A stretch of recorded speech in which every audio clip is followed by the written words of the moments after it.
اعوذ باللہ من الشیطان الرجیم بسم اللہ الرحمن الرحیم السلام علیکم ورحمۃ اللہ وبرکاتہ۔ امید ہے آپ سب اپنے گھروں میں ٹھیک ٹھاک ہوں گے۔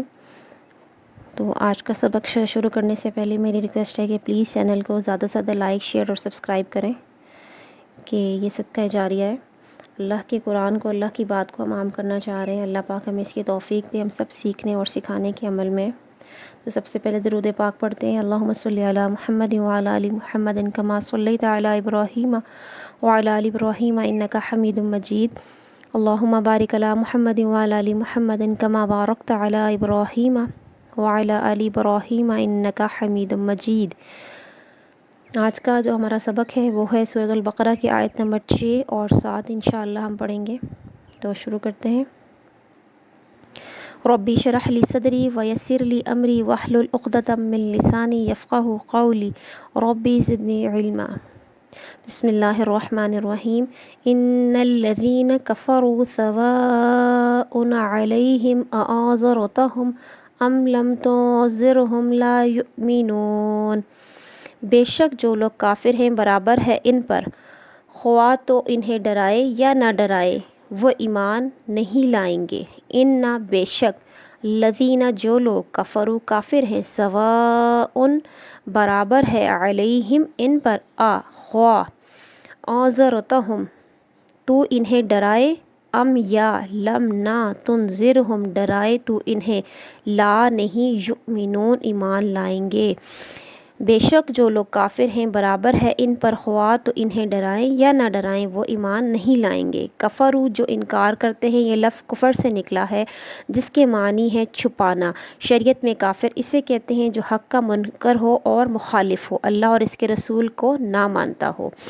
اللہ تعالیٰ نے جب فلاح حاصل کرنے والے متقیوں کا حال اور ان کی کامیابیوں کا ذکر فرمایا تو ضروری ہے کہ منکروں اور کافروں کا حال اور انجام بھی بیان کیا جائے تاکہ دونوں کا فرق واضح ہو جائے اور پرہیزگاروں اور نیکوکاروں کا مرتبہ روشن ہو جائے۔ اس آیت میں ایسے لوگوں کا ذکر ہوا جو ایمان والوں کے بالکل ضد واقع ہوئے، دل سے اسلام کے دشمن ہیں، اپنا وقت، قوت، دولت، غرض، ہر چیز اس کی مخالفت میں صرف کرتے ہیں۔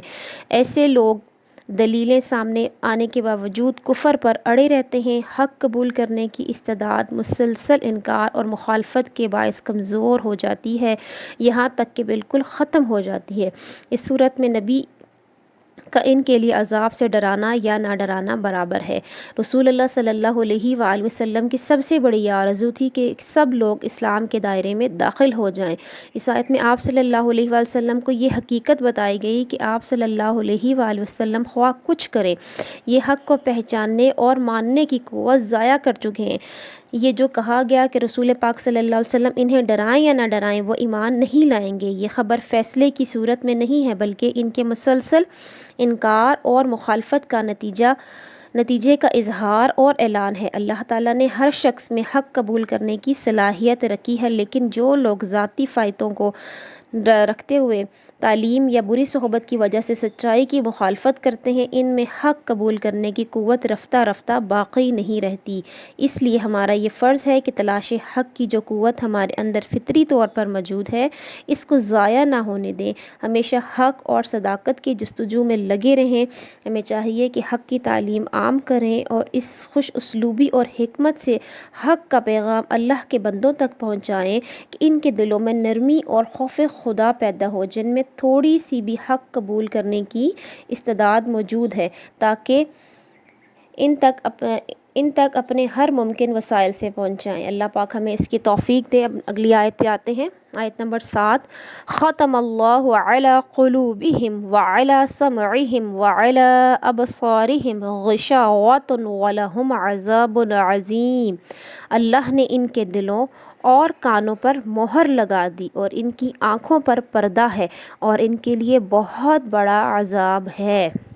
ختمہ مہر لگا دی، اللہ نے، علی پر، قلوبہم ان کے دل، اور علی پر، سمعہم ان کے کان، اور علی پر، ابصارہم ان کی آنکھیں، غشاوۃ پردہ، اور لہم ان کے لیے عذاب عذاب ہے، عظیم بڑا۔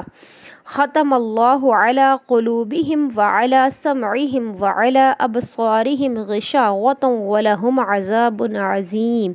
اللہ نے ان کے دلوں اور کانوں پر مہر لگا دی اور ان کی آنکھوں پر پردہ ہے اور ان کے لیے بہت بڑا عذاب ہے۔ ختمہ مہر لگا دی، اس سے مراد وہ نتیجہ ہے جو مسلسل انکار اور مخالفت حق سے پیدا ہوتا ہے۔ مہر لگانے کا مقصد یہ ہوتا ہے کہ جس پر مہر لگائی جاتی ہے باہر سے کوئی چیز اس کے اندر نہیں جا سکتی اور نہ اندر سے کوئی چیز باہر آ سکتی ہے۔ مثلاً دل پر مہر لگ جائے تو نہ حق کی بات دل میں داخل ہو سکتی ہے اور نہ کسی اچھی بات کے اظہار کی جرأت رہتی ہے۔ قلوبہم ان کے دل، یہ قلب کی جمع ہے۔ یہاں قلب سے مراد گوشت کا ٹکڑا نہیں بلکہ وہ قوت ہے جو شعور، عقل اور ارادہ کرنے کا مرکز ہے۔ سمعہم ان کے کان، سمع کے معنی سننے کی قوت ہے اور مراد کان ہے اس سے۔ ابصارہم ان کی آنکھیں، ابصار کا واحد بصر ہے، اس سے مراد دیکھنے کی قوت ہے۔ غشاوۃ پردہ، اس کا مادہ غشیٌ ہے جس کے معنی ڈھانپنا ہے۔ یہاں مراد وہ پردہ غفلت ہے جو حق کی نشانیاں دیکھ کر بھی اس کے ماننے کے حائل ہوتا ہے۔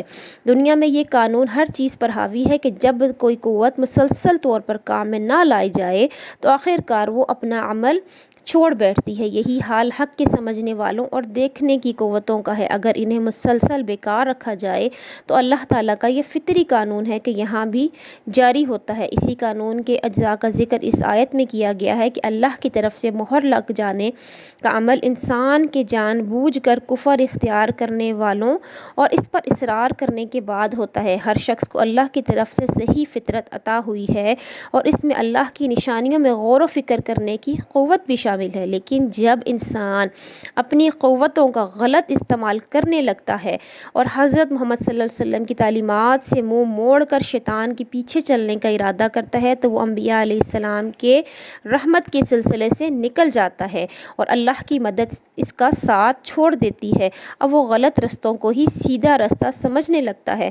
ظاہر ہے کہ جس طرح زہر کھانے کا قدرتی نتیجہ موت ہے، اسی طرح خدا کے حکموں سے جان بوجھ کر انکار روحانی موت کا باعث بنتی ہے۔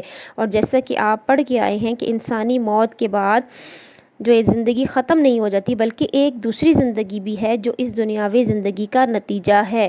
اس دنیا میں مسلسل نافرمانی بطور سزا ایک بہت بڑے عذاب کی شکل میں ظاہر ہوگی۔ اللہ پاک ہمیں ان لوگوں سے بچائے اور اللہ پاک ہمیں ان لوگوں میں شامل فرمائے کہ جو ہدایت پانے والے ہیں اور جن کے دل اللہ پاک کی باتیں جذب کرنے والے ہیں، اور اللہ پاک ہمیں اس نیکی کی پیغام کو، نیکی کی دعوت کو پھیلانے والا بنائے، اس قرآن پاک کو ہمیں سمجھنے والا، سیکھنے والا بنائے اور ہمیں بعمل بنائے اور اس کو ہمارے لیے باعث شفاعت بنائے۔